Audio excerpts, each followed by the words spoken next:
coming to India is always a sadhana. Being in India, being in Rishikesh is always a sadhana. And you, of course, have chosen even deeper to actually come for a sadhana. I mean, just to come at all is a sadhana.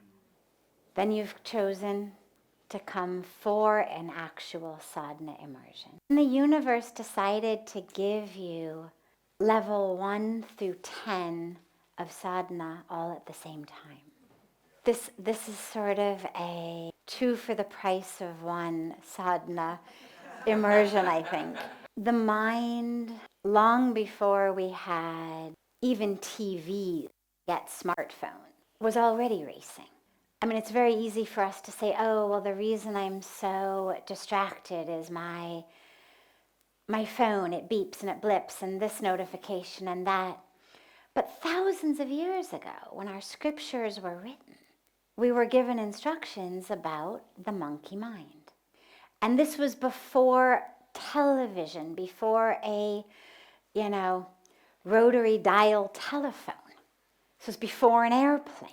And so even in a world without any distractions other than a random wild animal that might happen to enter your village or your property, nonetheless, the mind was already jumping around so much that the scriptures are teaching techniques and talking about overcoming the monkey mind. And then, of course, we fast forward into today where every new invention seems to be yet another way to distract yourself.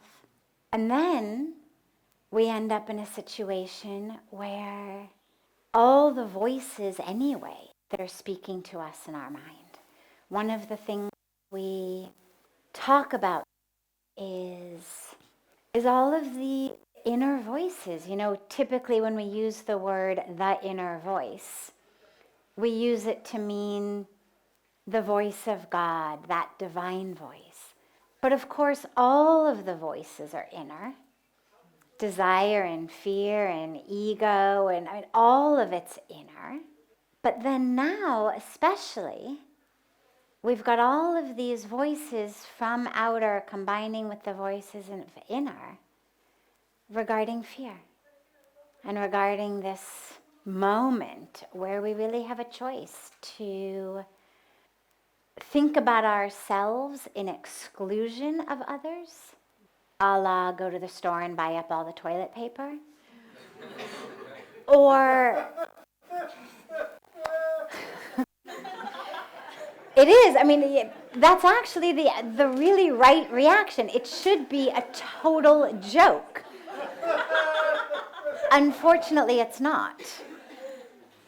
But yeah, we really have reached a point where the only thing to do in many cases about that which is happening is laugh or cry. But we're in this very interesting moment of survival. And survival tends to evoke one of 2 responses. Either all for me or the caring for others. And what's so interesting, especially about the coronavirus, with how contagious it is you actually can't. You can't take care of yourself in isolation. At least none of us can. Nobody living in community these days can do that. Because if anyone in a community gets sick, the whole community gets sick. And so we've actually been offered this really extraordinarily exquisite opportunity to realize in a microcosm the truth of where we are in the planet on a macro level. Because long before coronavirus hit, there were a lot of other things, and still are, that are threatening our world, much worse than coronavirus. And our illusion of separation and this sort of what I want, how I want it, when I want it, kind of all for me mentality of most of the first world, the people with the luxury to choose, making lifestyle decisions in a vacuum, thinking that I actually can be in peace while the rest of the world is suffering. that I actually can be really healthy on a full level while the rest of the world is suffering? And coronavirus, interestingly, has come in and has, in some places, just exacerbated that, but where people are going to realize very, very quickly it doesn't work. And those of us in community realize that immediately, which is, oh, wait, there is no me separate from you. We're all touching the same doorknobs. I mean, literally. And so on just the most basic logistic, tangible level, you realize, oh, wait, any of our survival depends on all of our survival. And it's such an extraordinary opportunity.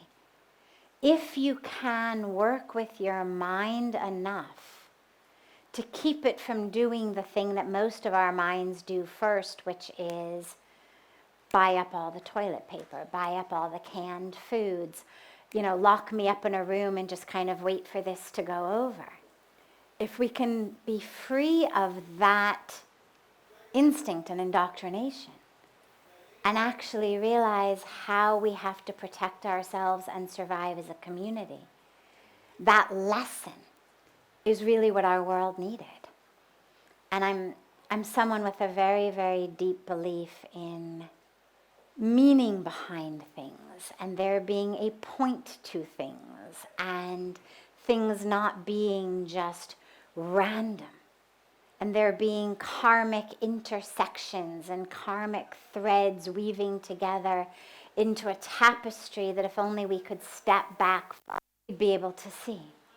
And I feel like one of the really big aspects of this from that tapestry is this awareness that none of us is safe unless all of us are safe. And this lesson, if we really take it in and we learn it well, is the lesson that we were supposed to learn from this. We live in a global world. I mean, yeah, the countries these days, they're going to try to close their borders, and then they're going to realize, well, that didn't work so well. And it's okay. I mean, unfortunately, I don't think there was a manual that they got on what to do about this. So they're all doing the best that they can. We all do the best we can. But they're going to realize that closing down doesn't work because it's already inside. It's in all of the countries already. And we're going to have to come up with something else. And I don't know what that's going to be. But what I do know very deeply is that this is a lesson for us. And it's a lesson on so many levels. Number one, and I think most importantly, it's a lesson about fear. And it's interesting because all of us, not all of us in the world, but all of us in this room, because everyone sitting in this room is here because we're on a spiritual path. Because we have understood that the voices of society that have said, buy more and you will be happy, aren't right. We've heard them, we've listened to them, we've followed them for a variety of years of our lives, realized it doesn't work. A lot of us have bought into a lot of other things society has told us. Oh, you need to have this type of a degree, or this type of a career, or this type of a family, or this type of a lifestyle, and that's what you need for happiness. And we've done that. And then we realize, oh wait, that also isn't true. And so this is a room full of people who have had practice at noticing values, ethics, priorities, teachings, constructs that have come into us from outside that aren't us and that actually are not in alignment with the truth of who we are, and being able to realize that within ourselves, otherwise you wouldn't be here. You'd be sitting back at home making money so you could shop more, or you'd be in some shopping, hub of the world. You'd be in Paris or Milan or somewhere shopping. If you're here, it's because you have successfully learned which voices are not self.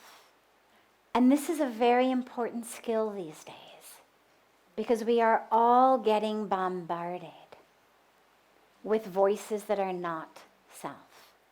Voices of fear, voices telling us to be afraid, be very afraid. This is going to be kind of the end of the universe.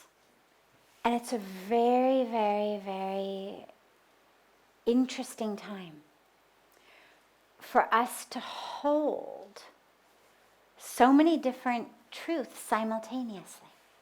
On a spiritual level, I don't know how many of you were with us last week at the International Yoga Festival, but we had these beautiful sessions each day, the spiritual lecture series, where we had different leaders from different areas and lineages, and we spoke about so much each day, and I had such a beautiful honor and blessing and joy of being on these panels with people like Dr. Bruce Lipton, where we would speak about this place of we are energetic beings, which means I'm not the body, I'm not my DNA, I'm not my genes, we are energy.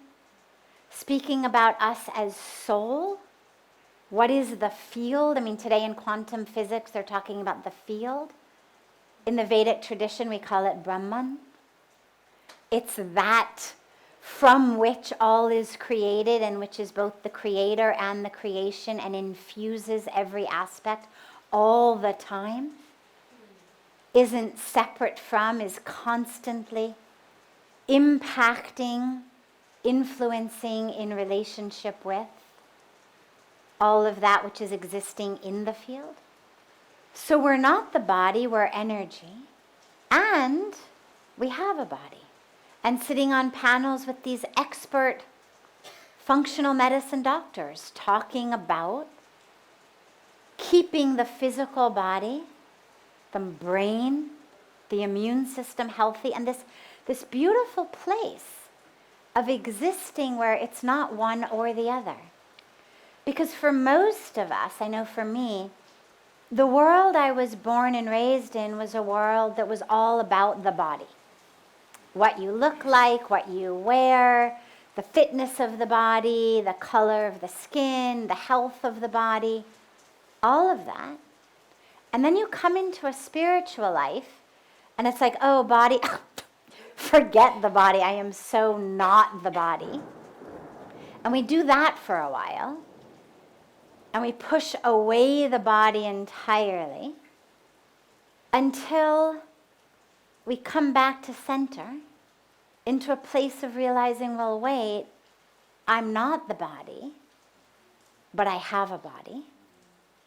And just as the field and that which is in the field are constantly intersecting, co-creating, there really isn't a distinction between the creator and that which is created. In the same way, the soul, the spirit, the essence, the consciousness is in relationship with my physical body. A two-way street, a two-way relationship. Now, of course, one of them is born and dies. One of them never is born, never dies. But for the brief period of a few decades that they overlap, there's an intricate and intimate relationship between them. And I mention this very specifically here because it's really an opportunity for all of us on a path of sadhana to exist in a space that says, I have a body. The body is subject to rules of nature. If I walk off the building, I will fall to the ground because of this rule we call gravity. And for that, and because I've only got one, And because it is my medium through which I experience consciousness. If we're going to attain enlightenment in this lifetime, you're going to do it through your body. That's your vehicle. And so we take care of it. So this awareness, I have a body. I've only got one. It is the medium through which I experience soul, spirit, consciousness, love. Therefore, I need to take care of it and protect it and not be reckless and stupid. In Hindi, we say, sharir ek mandir hai. It means the body is a temple, literally a temple. And to hold the space that says, I'm not the body, I'm energy. And the thoughts that I have, this energy in my physical brain, but the energy taking place is interacting with the energy of the physical body in a way where literally that which I'm thinking, feeling, believing is co-creating not just my spiritual and emotional reality, but my very physical reality. So you can think yourself sick. You can stress yourself sick. And to hold these two realities simultaneously, of a grounding and an anchoring in knowing I'm spirit, I'm soul, I'm love, this too shall pass, and knowing I have this body, it is precious, it needs to be taken care of, but I don't need to engage in the thought indoctrination of fear. I can take care of my body without being afraid. I can take care of my body without dropping into survival mechanism that says all the toilet paper for me. I can take care of the body without having nightmares all night long that I'm going to get sick. And I can live in faith, in freedom, in love, in joy, without being reckless of my body. And that it's not either or, it's actually yes and. And it's a very special time for those of us on a path of sadhana.